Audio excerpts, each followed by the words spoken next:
দলের সকল পর্যায়ের নেতাকর্মীরা গণতন্ত্রের মূল নীতিকে ঊর্ধ্বে তুলে ধরে শত প্রতিকূলতা ও ঝড়ঝাপটা অতিক্রম করে রাজনৈতিক কার্যক্রম চালিয়ে এসেছে। স্বজাতির সব ধর্ম ও বর্ণের সজ্জন মানুষ ও বিভিন্ন শ্রেণী পেশায় যুক্ত যে সমস্ত ব্যক্তিরা এই দলের সদস্য হতে পারে। সমাজ বিরোধী কোনো ব্যক্তি, দখলবাদ, চাঁদাবাজদের স্থান এই দল বরদাস্ত করে না। বিএনপির নাম ভাঙিয়ে কেউ অরাজকতা, বিশৃঙ্খলা সৃষ্টি করতে পারে, কিন্তু দল যখনই এই ধরনের কোনো ঘটনা অবহিত হয় তখনই তাদের বিরুদ্ধে সাংগঠনিক ব্যবস্থা গ্রহণ করতে দ্বিধা করেনি। বিএনপি জন্মলগ্ন থেকেই গণতান্ত্রিক সংবিধান ও সুশাসনের জন্য আইনি ও প্রাতিষ্ঠানিক কাঠামো নির্মাণ করার মাধ্যমে ন্যায় বিচার নিশ্চিত করা এবং এর জন্য যখনই আবার সেটা বিপন্ন হয়েছে তখন তার জন্য নিরবিচ্ছিন্ন সংগ্রাম করে এসেছে। এই দল মনে করে একটি আদর্শ রাষ্ট্র ও সমাজে নেতৃস্থানীয় মানুষদের যোগ্যতা, দক্ষতা, ন্যায়পরায়ণতা, সৎ ও মানবিক গুণাবলী থাকা অনেক গুরুত্বপূর্ণ বিষয়। বিএনপি যতবারই ক্ষমতায় এসেছে ততবারই উল্লিখিত বিষয়গুলোকে অগ্রাধিকার দিয়েছে। জাতীয়তাবাদী শক্তির সমবেত ধ্বনি হচ্ছে সুশাসন ও ন্যায় বিচার নিশ্চিত করা। বর্তমান সময়ে নানাবিধ সামাজিক অপরাধের বিভিন্ন মাত্রার প্রকাশ দেখা যাচ্ছে। প্রশাসনিক স্থবিরতার কারণেই মব কালচারের প্রকোপ বৃদ্ধি পাচ্ছে।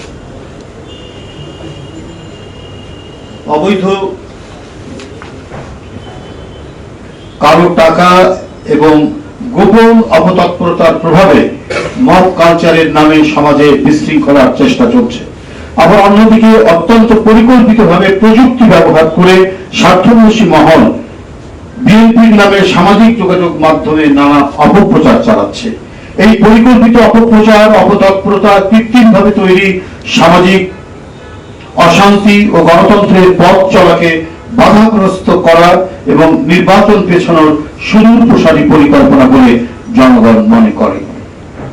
শেখ হাসিনার আমলে অদ্ভুত উন্নয়নের বয়ানের মতো এখন নির্বাচন পেছানো নিয়ে নানা ধরনের বয়ান দেয়া হচ্ছে। সাংবাদিক বন্ধুরা, বিএনপির নাম ভাঙিয়ে যারা অপকর্মের সাথে জড়িত তাদের বিরুদ্ধে তাৎক্ষণিকভাবে দল থেকে সাংগঠনিক ব্যবস্থা গ্রহণ করে আসা হচ্ছে। দলের ভেতরে থাকা অপকর্মের সাথে যুক্ত হলে, দলের ভেতরে থাকা কোনো ব্যক্তি অপকর্মের সাথে যুক্ত হলে তাকে কোনোভাবেই ছাড় দেওয়া হচ্ছে না। ইতিমধ্যে বেশ কিছু নেতাকর্মীকে বহিষ্কার, অব্যাহতি প্রদান, পদ স্থগিত, কারণ দর্শানোর নোটিশ প্রদান করা হয়েছে। আমরা লক্ষ্য করেছি দলের পক্ষ থেকে এহেন চলমান সাংগঠনিক ব্যবস্থার বিষয়ে গণমাধ্যমে খুব একটা উল্লেখ করা হয়নি। উপরন্ত আইন শৃঙ্খলা বাহিনীর ঢিলে ঢালা ভূমিকা রহস্যজনক। দলের পক্ষ থেকে বারবার অপরাধী ও বিশৃঙ্খলাকারীদের বিরুদ্ধে আইনি ব্যবস্থা গ্রহণের জন্য বলা হলেও প্রশাসন নির্বিকার থাকছে। আমরা অনেককেই বলছি, টেলিফোন করে বলছি যে এই, এবং তারা বিএনপির নাম ভাঙিয়ে কাজ করছে, কিন্তু আমরা পুলিশ প্রশাসন বা প্রশাসনের কাউকে বললে পরে তারা নানা অজুহাত দিয়ে সেটাকে ডাইভার্ট করার চেষ্টা করছে। এর কারণ কি আমরা বুঝতে পারছি না।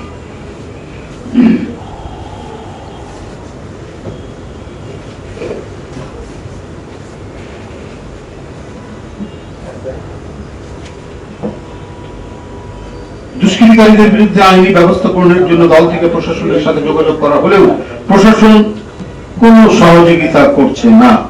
অন্তর্বর্তীকালীন সরকার ক্ষমতাসীন হওয়ার পর থেকে এখন পর্যন্ত পুলিশ প্রশাসন খুব একটা সক্রিয় হয়নি, বরং কোনো কোনো ক্ষেত্রে কেউ কেউ উদ্দেশ্য প্রণোদিতভাবে কল কাঠি নাড়ছেন বলে স্পষ্টত প্রতীয়মান হয়।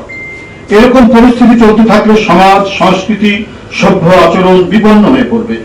প্রশাসনিক এই নিষ্ক্রিয়তার কারণে জনগণের এখন জীবন মরণের প্রশ্ন।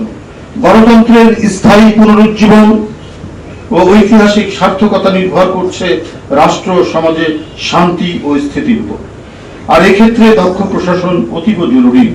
কিন্তু আওয়ামী আমলের কালো টাকা ও তাদের দোসরদের আন্ডারগ্রাউন্ড তৎপরতার কারণে দুষ্কৃতিকারীরা আশকারা পাচ্ছে এবং সমাজে নৈরাজ্য তৈরির সম্ভাবনা সৃষ্টির আলামত দেখা যাচ্ছে, যেটার আমরা ঘোর বিরোধী।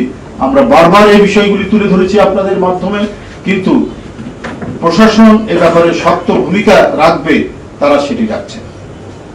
এই ধরি মাছ না ছুঁই পানির মতো তাদের আচরণ। কিন্তু প্রশাসনকে বলার পরেও তাদের তো উদ্দেশ্য, আপনারা ওরা বিএনপির নামে করছে, আমরাই বলছি বিএনপির পক্ষ থেকে যে এদেরকে ধরুন। এবং যারা নানা রঙে, নানা কালারে এবং বিভিন্ন জায়গায় আরো বিভিন্ন রাজনৈতিক দলের নেতাদের কথা শোনা যাচ্ছে, তাদেরকে তো একবারেই মানে সম্পূর্ণরূপে ধরাছোঁয়ার বাইরে। তো এটা কি হতে পারে? একটি রাজনৈতিক দলে একটি কর্মী সভার মধ্যে পুলিশ কর্মকর্তা পোশাক পরে বক্তৃতা করছে, এটা আওয়ামী লীগের আমলে এটা সম্ভব, এখন কি করে এটা সম্ভব? এই ঢাকা মহানগরীতে এই ঘটনা ঘটেছে, এটা হতে পারে? একটা পুলিশ অফিসার, একজন প্রশাসনিক কর্মকর্তা, সে ছাত্র জীবনে যে কোনো ছাত্র সংগঠন করতে পারে, তার রাজনৈতিক আদর্শ থাকতে পারে, কিন্তু তার কর্তব্য বাস্তবায়নের সময় সে কখনোই তার রাজনৈতিক ইচ্ছা এবং আদর্শের কথা প্রতিফলন করবে না। বললাম তো সেটা। তো এখন কেন এটা? এটা তো আমরা দেখেছি মুজিব কোড পরে এসপি কে বক্তৃতা করতে আওয়ামী লীগের আমলে। তো এখন কেন সেই অবস্থা? আরেকটি ভিন্ন একটি সংগঠন, এটা তো সম্পূর্ণরূপে চাকরি বিধির পরিপন্থী।